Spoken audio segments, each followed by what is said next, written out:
Let's consider the Hindu scriptures for a few minutes. First, we need to talk about Shruti, sometimes spelled with the H, sometimes without, as many transliterated words are in our world. Shruti is that which is divinely revealed, that which is heard. Smriti, the lesser of the scriptural writings, Smriti is that which is remembered, that which has been handed down. Shruti consists of the Vedas, the four Vedas and the Upanishads. The four Vedas are considered the most sacred, the ancient writings of true traditional Hinduism. But very, very few people would have read any of them. The Upanishads serve as the source for Hindu philosophy in the 6 major schools of Indian philosophy. The Upanishads are, in some ways, the commentaries on the Vedas. When we look at Smriti and that which has been remembered, that which has been handed down, there are several various categories of those, and one is the sutras. The most famous, perhaps, being the Manusmriti, the laws of Manu, a very detailed code of behavior, of marital relationship, of laws. And then there are the epics, and the 2 major epics, the Ramayana and the Mahabharata. Let's speak briefly about the Ramayana. This, in the training, the more in-depth training that I'm part of in other contexts, this we call the defining story of Hinduism. In the main characters, Ram, Lord Ram to many, and interestingly, when Mahatma Gandhi was murdered, when he was assassinated, his words were, Hey Ram, just before he died. In the film, it says, Oh God, oh God. Sita, Ram's wife. Lakshman, Ram's half-brother. And then Hanuman, the monkey god. The basic story, Ram, the ideal son, the son of one of the queens and the king of the kingdom. And through deception, Ram is banished from his future rightly kingship upon his father's death. He's banished to the forest. Lakshman, the devoted brother, half-brother, goes with him. I will never leave you. Ram is married at the time, and Sita goes with him as well. And she's the ideal woman, the ideal mother. Ram, the ideal man, the ideal son, the ideal king, the one who suffers innocently, as it were. He does battle with the forces of evil. And as the story unfolds, the monkeys, led by Hanuman, build the bridge over to Lanka, Sri Lanka, if you will, to rescue Sita, to defeat the evil Ravan. And then Ram, in victory, returns to Ayodhya, to his rightful kingdom. Lights are lit, diyas, candles are lit to light the way. There's great celebration, and Ram returns in victory. Light dispelling darkness, victory over the forces of evil, and Ram becomes the rightful king of Ayodhya. And so we have Diwali, the celebration, the festival of lights, famous throughout the world.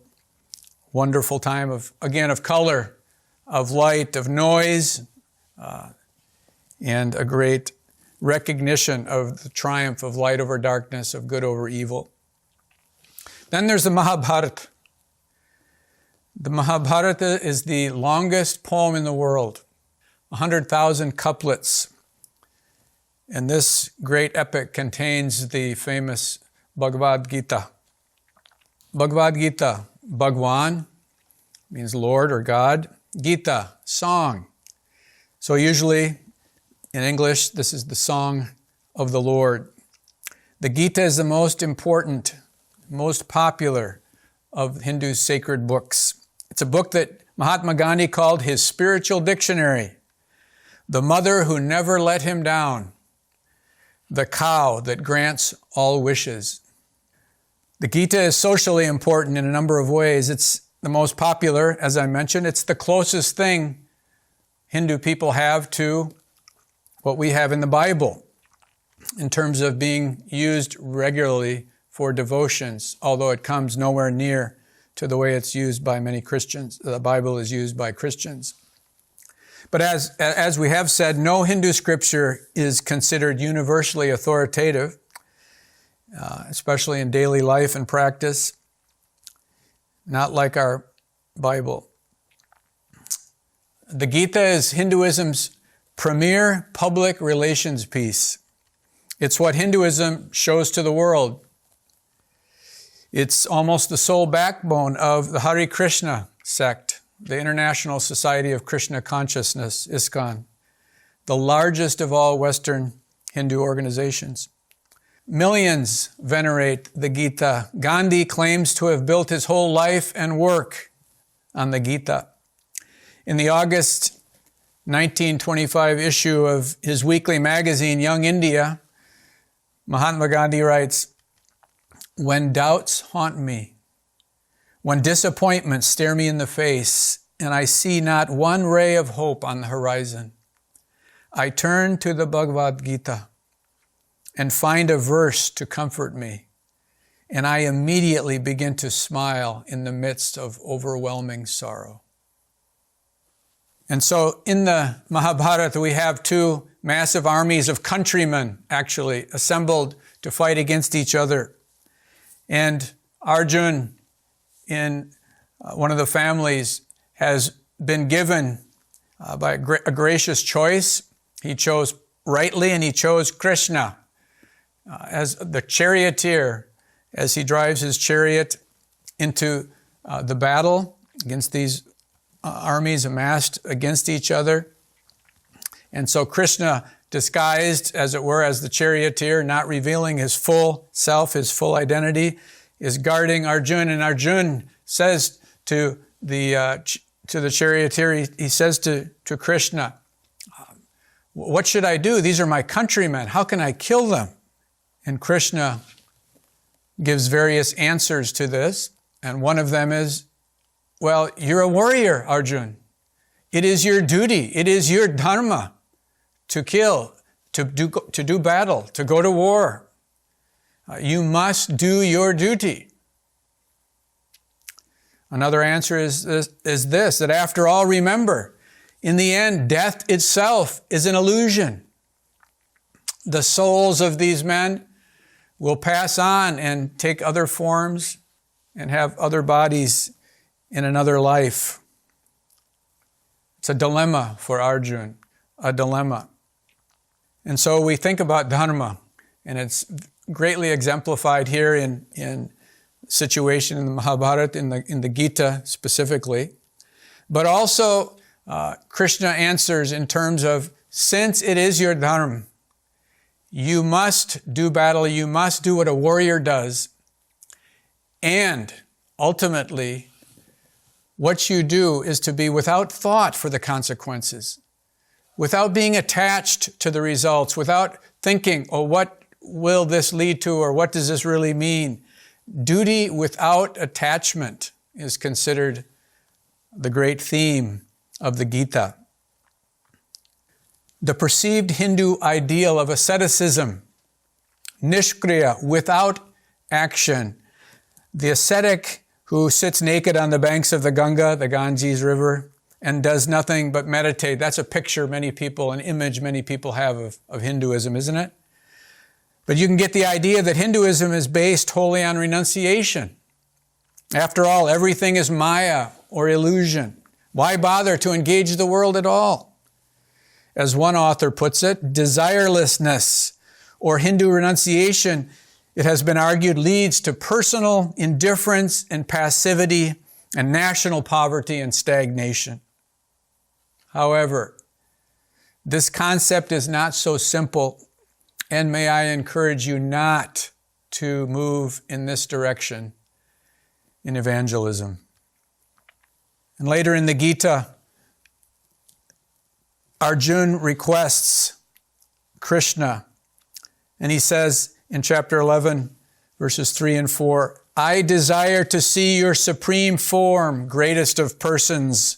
Lord, if you think I am capable of seeing it, then, great Lord of Yoga, show me your indissoluble self. It's a bit like Moses asking to see God's glory. And so, Krishna reveals his true identity, his complete identity, his great form. And in this slide, you can see a depiction of that. The Gita makes the claim that all the gods, including Brahma and Shiva, all the gods reside in Krishna.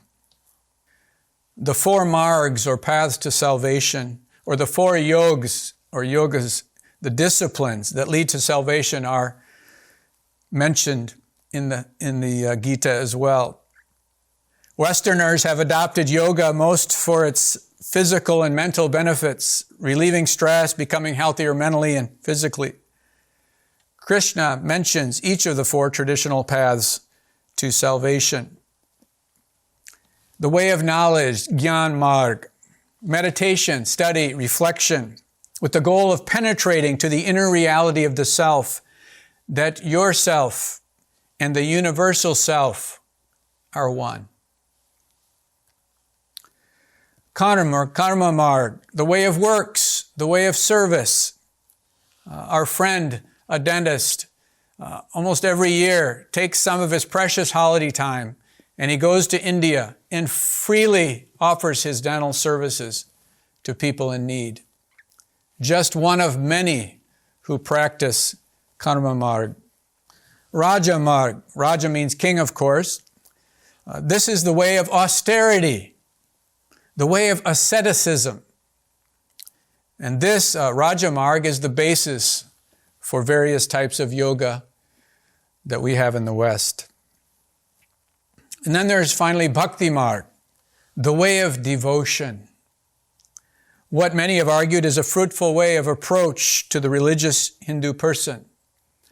There is Yeshu Bhakti, devotion to Jesus, and some followers of Christ in the world refer to themselves as Yeshu Bhakt, devotees of Lord Jesus. Sometimes Krishna argues for the superiority of one path over the others, but in the end, the effect is that through duty without attachment, you can do all four paths as you go through life and experience the true self. Devotion to Krishna follows from him being the universal Lord, very similar to us who embrace Jesus Christ as Lord. He's the Lord. And so you may have heard of those who try to evangelize by comparing Krishna to Christ. Or you may have seen one of the books or leaflets with the title, Krishna or Christ. I strongly recommend we do not take such an approach. If you are from a Hindu background, you may wish to. That's your prerogative, and you have the experience of being from that background, and you probably know more than many people on the subject. But that approach generally is unfruitful. The message we give is, my God is better than your God. And part of the problem with that, of course, is that there is only one God. Krishna in the Gita says this, even those who are devotees of other gods and sacrifice to them full of faith, really sacrifice to me, son of Kunti, who is Arjuna he's speaking to, albeit not according to the prescribed rules. This explains some of the tolerance that Hinduism is supposedly, in theory at least, noted for. The Hindu Pantheon, by contrast to Vedantic philosophy, is very personal. There are individual gods with personalities. And it's very concrete, very tangible. There are idols, avatars. Gods take on human and animal form on earth. You may recall the title of that famous film, Avatar, or avatar, as people might have said. How many people even know that that basically is the word for incarnation in Hindi and some other languages? Avatar, although incarnation of Christ is unique and has some significant differences to this term. How many gods and goddesses are there in the Hindu pantheon? Well, there's no official count, of course. How do Hindus reconcile the gods with Vedantic notions of Brahman? Well, as noted in a previous session, though millions upon millions of Hindu people worship God in some personal form, ultimately behind and above that, there is Brahman, the universal soul, the cosmic consciousness, the cosmic oneness. All, everything, ultimately, is one. And so everything we see, the world as we normally perceive it, is Maya, illusion.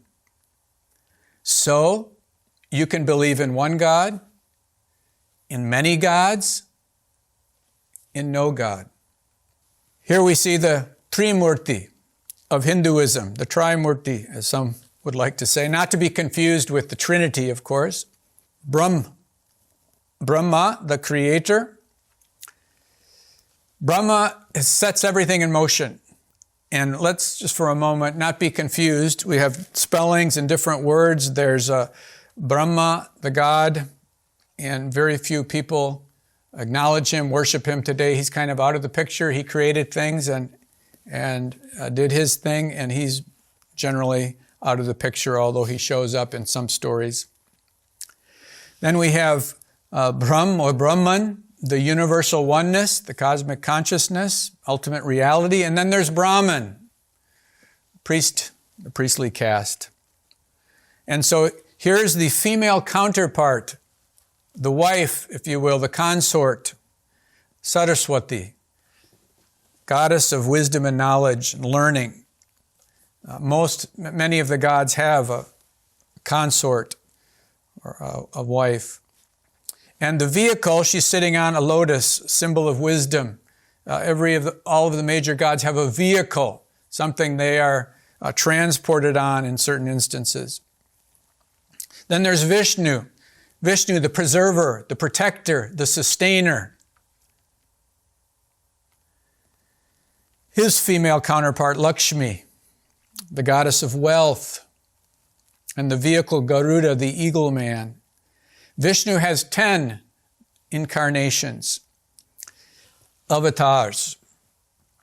When necessary, he comes into the world to destroy evil and to restore righteousness, to bring balance again. As we already spoke about, Ram is the 7th avatar of Vishnu.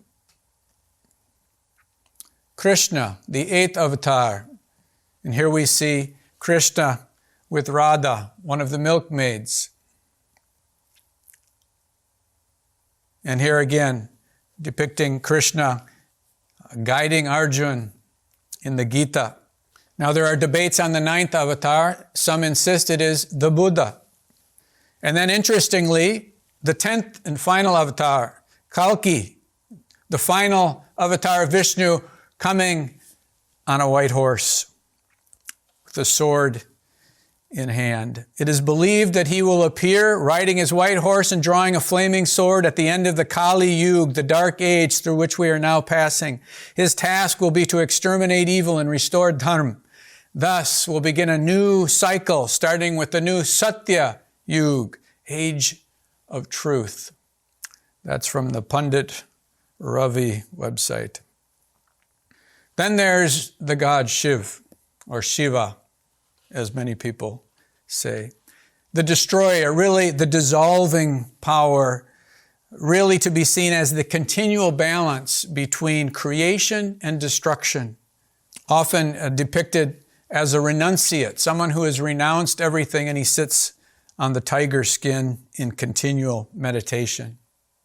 His female counterpart, Parvati, also known as Shakti, the goddess of power. She becomes Durga. There's famous Durga worship, especially in West Bengal. and Kali, the mother goddess. Ganesh, their son, the elephant-headed god. And Nandi, the vehicle, Nandi the bull. There are various representations of Shiva that are noteworthy. One is the dancing Shiv, Nataraj. And then there's the Shiv Lingam. Yes, the male reproductive organ. Basic meaning, the generative power of the universe. Ganesh, the elephant-headed god, the spontaneously propagated son of Parvati and Shiv. He's the remover of obstacles, celebrated across India, worshipped, acknowledged among many, many millions of people. Here's a wedding invitation we received from Brahman friends. And at the top, you can see a stylized Ganesh. For every wedding and wedding invitation, you must involve Ganesh. He's the remover of obstacles. You don't want any problems in your wedding, in all the preparation and everything. So that was the envelope. And here's the cover of the inside actual invitation. Again, Ganesh, beautifully depicted, stylized Ganesh, the remover of obstacles. I've never seen a wedding invitation without his form. Durga, as I mentioned a minute ago, related to both the worship of Shiva and the worship of power or Shaktism. The female counterpart of Shiv, his wife, if you will. And then the many arms are a depiction of Kali. Kali. Durga becomes Kali, the warrior defender, seated on a tiger. Mother Ganga, the Ganges River, is considered by many to be a living goddess. Therefore, washing in the river washes away sins, at least temporarily. The goddess is related to Shiv, who saved the earth from her overflowing destructive power by gathering her in his hair and subduing her power to be life-giving. And Hanuman, the monkey king from the Ramayana. As a devotee of Ram and Sita, Hanuman's divinity is due to Ram and Sita, also known, of course, as Vishnu and Lakshmi. Living in his heart, therefore you often see him pictured tearing his chest open to show Ram and Sita inside. That's the extent of his devotion. And finally, the symbol Om. Here in somewhat stylized Hindi script, the eternal sound of the cosmos, the universal consciousness, Om. Much of typical day-to-day Hinduism involves idolatry and superstition. As with most world religions, adherents mix in animistic practices. It seems to me some of the lines between high religion and low or folk religion are much more blurred when it comes to Hindu belief and practice. Please note a few of the many ways this impacts our witness and gospel communication as we think about idolatry and superstition. The question, preaching against idolatry? In Romans 1, we see man's initiative in idolatry. That human bent, that tendency to suppress the truth of God and worship what is not God, whether something seen, imagined, or an idol of the heart. In Christ of the Indian Road, E. Stanley Jones, cross-cultural worker of the 20th century who went to South Asia, he writes this: "No, paganism is not a thing to which we can point on the map and say, it is here, it is there. It's not a geographical something, but a matter of the spirit, and there may be vast areas of thought and purpose and spirit that are still pagan on both sides of the world. Paganism may be either in east or west."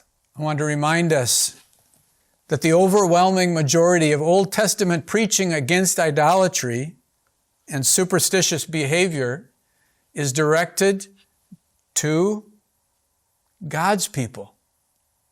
God's people. They should know better. Another implication has to do with the paradigm of sin and salvation we talked about in a previous session. Fear versus power and peace that come from Jesus. There's fear behind the superstitions. There's fear involved in appeasing the gods and the spirits through these idols and through other concrete manifestations of the spirit world. And spiritual warfare. We simply must be prepared to do battle with the forces of darkness. They're real. Not battling with Hindu people, but battling the forces of darkness. Not in her little book has a few pages about the practice of idolatry. Idol in Hindi is murti, literally meaning form, manifestation, embodiment. Idols can be, even as you see in the slide, statues, brass, porcelain, sculptures of stone, huge, massive idols, small that you can hold in the palm of your hand.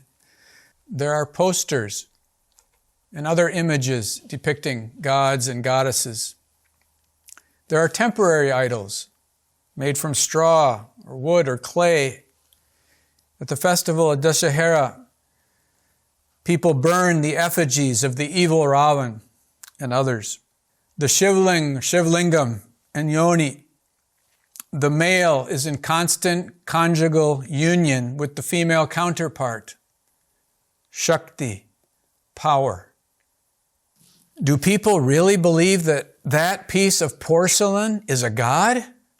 The Vedantist, the philosopher, explains, well, it's just a crutch for the ignorant masses. It's a necessary step in their spiritual evolution. The average Hindu explains, well, the god spiritually indwells the image. Pran Pratisht is the ceremony by which the god infuses or indwells the physical form. And so, as many Hindus, this man remarks, I don't worship the brass idol, I worship the power behind it. On this subject, I strongly encourage God's people to read the fairly recent, very helpful, accessible treatment of idolatry from a biblical viewpoint and of reasonable length. It's readable. The Living God Confronts Idolatry, Chapter 5, and Christopher J.H. writes, The Mission of God, Unlocking the Bible's Grand Narrative. To whom or to what do Hindu people actually pray? Always remember, Hindu people are praying for real human concerns. In this regard, Hindu people are like us and most other people in the world. Our Hindu friend shared with me and my wife that Christians told her she was praying to demons before she turned to Christ. She comments, I wasn't praying curses down on people. I wasn't praying for revenge. I wasn't praying for someone to die or to get sick. There's cow veneration, of course. And though many people want to talk about that or want to ask about that, we'll move on to another aspect of idolatry and superstition, astrology. Astrology plays a very important role for many Hindus. Remember, we live in a mechanistic universe. Numbers are so important. Dates. For the naming of children. For the setting of a wedding ceremony. The number 108, 108, and many other numbers as well. There's the evil eye. In Hindi, the buri nazar. You want to ward off the evil eye. There are pilgrimages to holy places, as in many religions of the world. Plants and trees are an important part of what it means to worship for Hindu people. let's remember there are real fears and genuine human concerns. Family, education, health, finances, future marriage of children, very real fears and genuine concerns that we must be aware of and sensitive to. A diya, an oil lamp, or a devo, this is what we had at the small fellowship we helped to start in Europe. And at the beginning of our time of worship, people from Hindu backgrounds there, red cloth, oil lamp, very appropriate for them, very understandable, recognizable, appreciated by them. We would say in an Indian language as well as in English, Jesus said, I am the light of the world. Whoever follows me will never walk in darkness, but will have the light of life. He can and does dispel the darkness. He can and does deliver us from all our fears. He is Lord.